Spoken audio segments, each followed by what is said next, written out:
નમસ્કાર વિદ્યાર્થી મિત્રો, ધોરણ 7ની અંદર દ્વિતીય સત્રનો કોર્સ આજથી આપણે શરૂ કરીએ છીએ। તેનું પહેલું કાવ્ય છે बेटी। तो इस प्रकार ये पहला काव्य हम देखें, बेटी।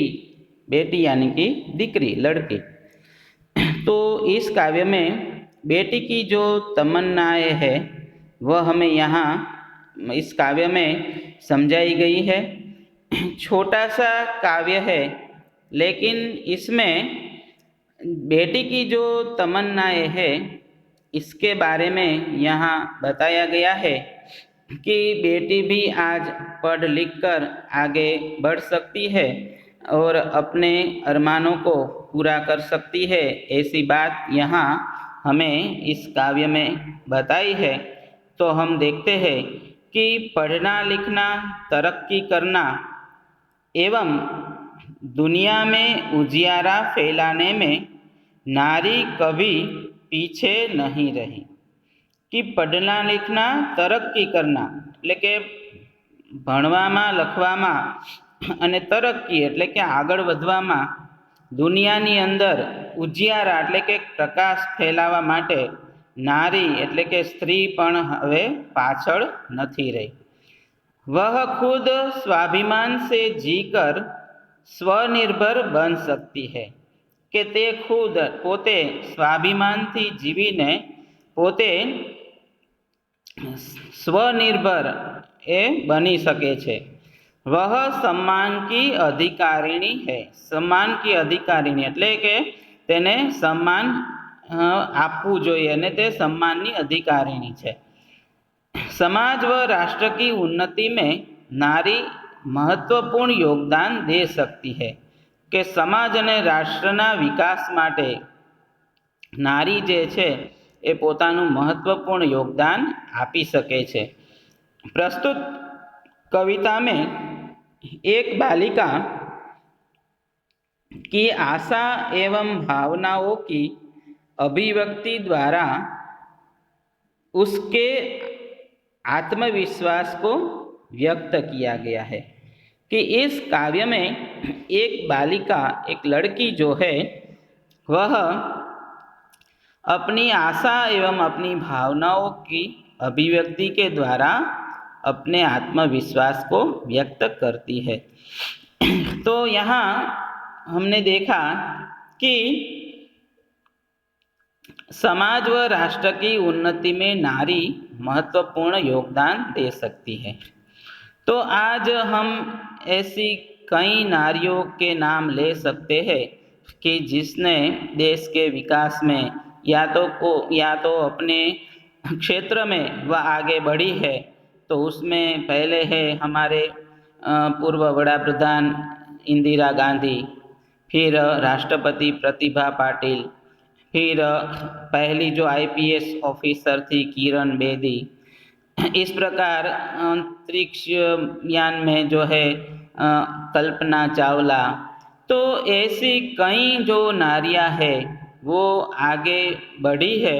तो इसलिए यहाँ कहा गया है कि राष्ट्र के विकास में भी ये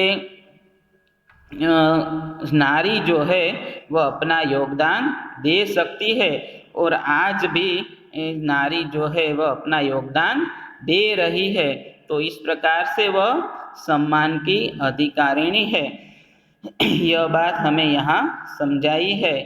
तो इस काव्य को हम देखें कि बेटी जो है उसकी क्या क्या तमन्नाएं हैं, वह क्या करना चाहती है, यह बात हमें यहाँ बताई है।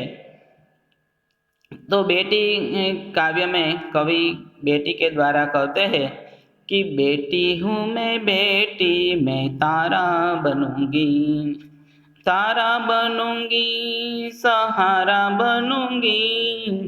बेटी हूँ मैं तारा बनूंगी। गगन पे चमके चंदा, मैं धरती पे चमकूंगी। गगन पे चमके चंदा, मैं धरती पे चमकूंगी। धरती पर चमकूंगी, मैं उजियारा करूंगी।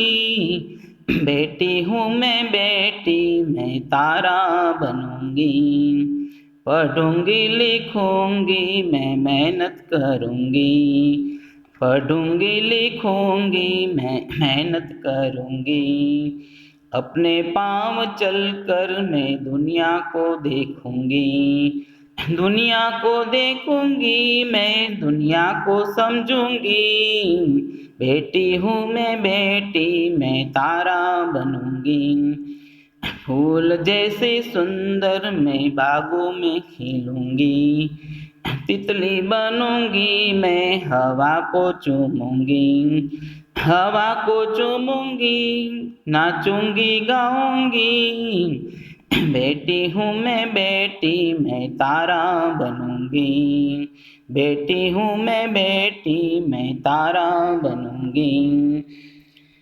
तो इस प्रकार से बेटी जो काव्य है वो बहुत छोटा सा काव्य है, लेकिन इसमें बेटी की, नारी की, लड़की की जो इच्छा है, जो तमन्ना है, इसके बारे में यहाँ हमें बताया है।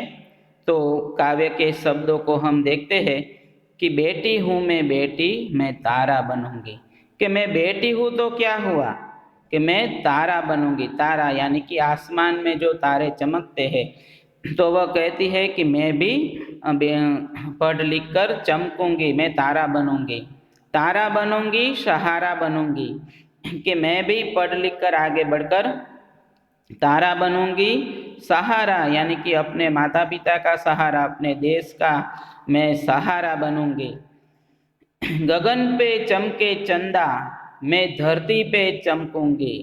जिस प्रकार गगन એટલે કે આકાશની અંદર જેમ રાતે ચાંદો ખીલે અને ચાંદો ચમકતો હોય, એવી રીતે હું ધરતી ઉપર ચમકવા માંગુ છું, कि धरती पर चमकूंगी मैं उजियारा करूंगी, कि जिस प्रकार चांद की रोशनी से धरती पर चांदनी फैला जाती है, उसी प्रकार मैं भी धरती पर चमकूंगी, એટલે કે ધરતી ઉપર હું મારો પ્રકાશ ફેલાવીશ, ઉજિયારા એટલે કે પ્રકાશ ફેલાવીશ, કે હું ભણી ગણીને એ હું ચમકીશ, અને જેવી રીતે આકાશની અંદર તારા જે ચાંદો ચમકે છે એવી રીતે હું ધરતી ઉપર ચમકીશ, पढ़ूंगी लिखूंगी मैं मेहनत करूंगी, के पढ़ूंगी लिखूंगी के हूँ खूब ज भणी गणी अने मेहनत करी अने आगळ वधीश,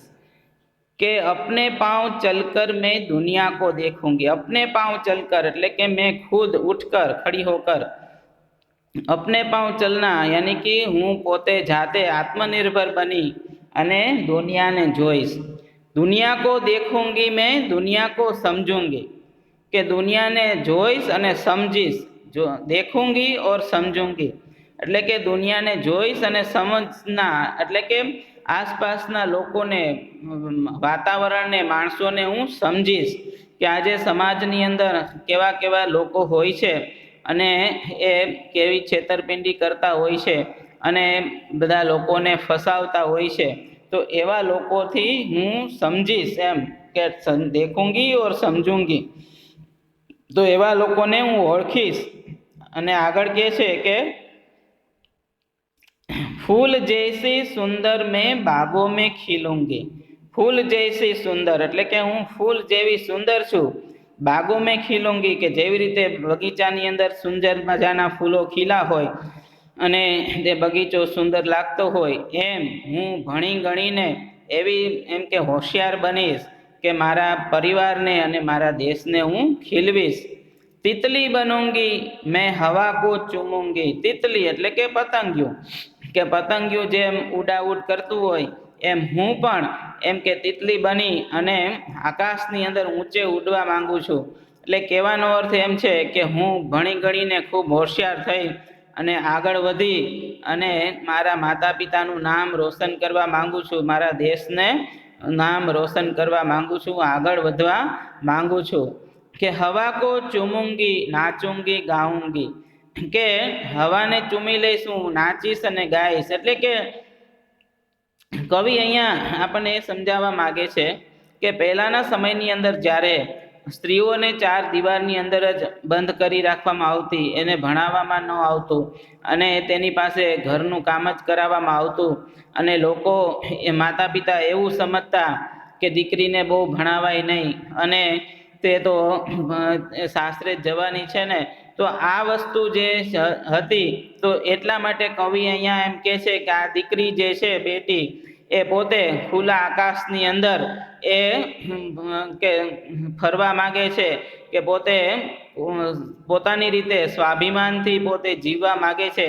તો એ વાત અહીંયા સમજાવે છે કે ચૂમુંગી નાચુંગી ગાઉંગી એટલે કે પોતે આત્મનિર્ભર થઈને ભણી ગણીને પોતાની રીતે કંઈક કરવા માંગે છે, એમ કે પોતે હવે કોઈના બંधનમાં રહેવા मांगती नहीं। तो इस प्रकार से यहाँ कवि ने ये छोटा सा काव्य लिखा है बेटी, लेकिन इसमें बेटी की जो तमन्नाएं है, बेटी की जो इच्छा है वह हमारे सामने रखी गई है। तो इस काव्य के द्वारा हमें ऐसी कई नारियां हमारे सामने आती है, हमारे समाज में है। तो मैंने आपको जिस प्रकार पहले बताया उसी प्रकार से आज कंपनियों में भी सीईओ के स्थान पर और बड़े बड़े स्थान पर जो है वो नारी बैठी हुई है। तो आज अब ऐसा नहीं रहा है कि लड़की को नहीं पढ़ाया जाए या तो बच्ची को 4 दीवार में बंद कराया जाए, ऐसा अब नहीं रहा, क्योंकि अब माता पिता ही पढ़े लिखे हैं तो वह अपनी बेटी को पढ़ लिख कर आगे बढ़ाना चाहती है।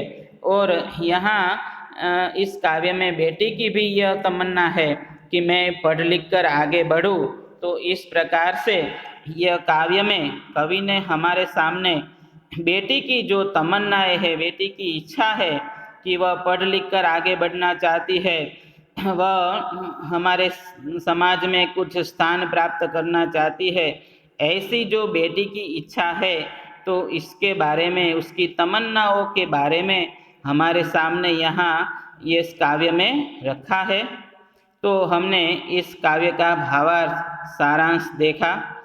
हवे तमारी जे प्रथम सत्रनी हिंदीनी नोट है एनी अंदर ज तमारे द्वितीय सत्र एटले के बीजू सत्र एम करी अने आ पहलू काव्य जे छे बेटी ए काव्य लखवानुं छे।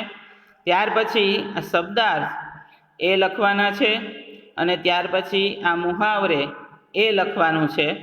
त्यार पछी आवता विडियोनी अंदर हवे आपणे एमना अभ्यास अने स्वाध्यायना प्रश्न जवाबनी चर्चा करीशुं। अत्यारे तमारे आटलू तमारी नोटनी अंदर लखवानुं छे कि काव्य, शब्दार्थ अने मुहावरे। तो इस वीडियो में हम यहाँ तक रखते हैं।